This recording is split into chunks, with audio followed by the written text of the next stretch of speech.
समझदार लड़के की कहानी।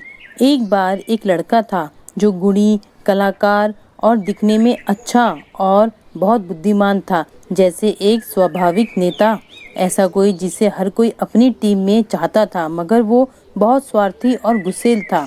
जब उसे गुस्सा आता था तो वो बहुत खराब चीज़ें बोलता और करता था, इतना कि उसके आसपास कौन है इसका भी लिहाज वो नहीं रखता था, अपने दोस्तों का भी नहीं। इसलिए उसके बहुत कम दोस्त थे। जैसे जैसे वह बड़ा होने लगा, उसके माता पिता को उसके व्यवहार से चिंता होने लगी और वह सोच में पड़ गए कि क्या करें। आखिरकार उसके पिता को एक तरकीब सूझी और उन्होंने अपने बेटे से एक सौदा किया। उन्होंने उसे किलो का एक थैला और एक बड़ा सा हथौड़ा दिया और उन्होंने कहा कि मैं चाहता हूँ कि जब भी तुम्हें गुस्सा आए तो तुम उसे बाहर निकालो और पीछे बाड़ की लकड़ी के फट्टे पर पूरी ताकत से एक कील गाड़ देना। वो मोटी लकड़ी के फट्टे मौसम की मार झेल झेल कर लोहे से सख्त हो चुके थे और हथौड़ा भी बहुत भारी था।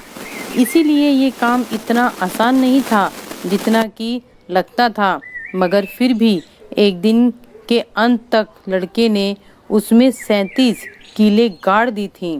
धीरे धीरे कुछ हफ्ते बीत जाने पर यह संख्या घट गई और उसे अपने गुस्से पर काबू आने लगा, क्योंकि बाढ़ में कीलें गाड़ना मुश्किल काम था।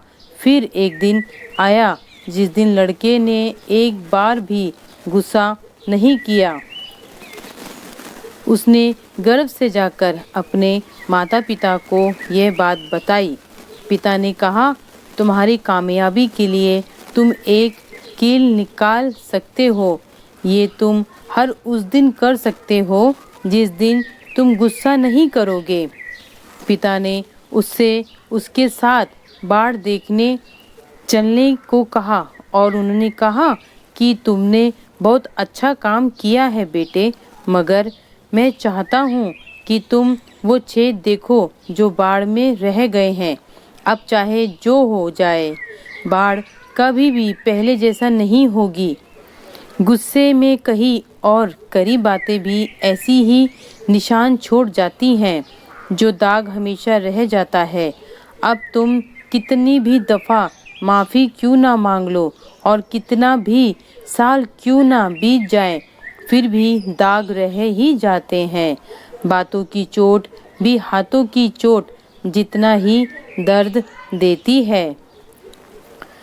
लोग इस बाढ़ से ज़्यादा कीमती हैं और वो हमारी मुस्कान और हमारी कामयाबी का कारण बनते हैं। कुछ हमारे दोस्त बनकर हमारी खुशियों में और दुख में हमारे साथ होते हैं। इसका अर्थ है हमें सबको प्यार और इज्जत से रखना चाहिए। इसीलिए हमें कम से कम दाग देने हैं। दोस्तों, ये कितना ज़रूरी सबक है ना। और एक बात जो हम सबको बार बार याद रखनी चाहिए, सबको कभी ना कभी गुस्सा आता है। तब असली इम्तिहान वो है कि हम उसका क्या करते हैं। अगर हम समझदार हैं तो हम अपना समय पुल बनाने में लगाएंगे, ना कि बाढ़ लाने में।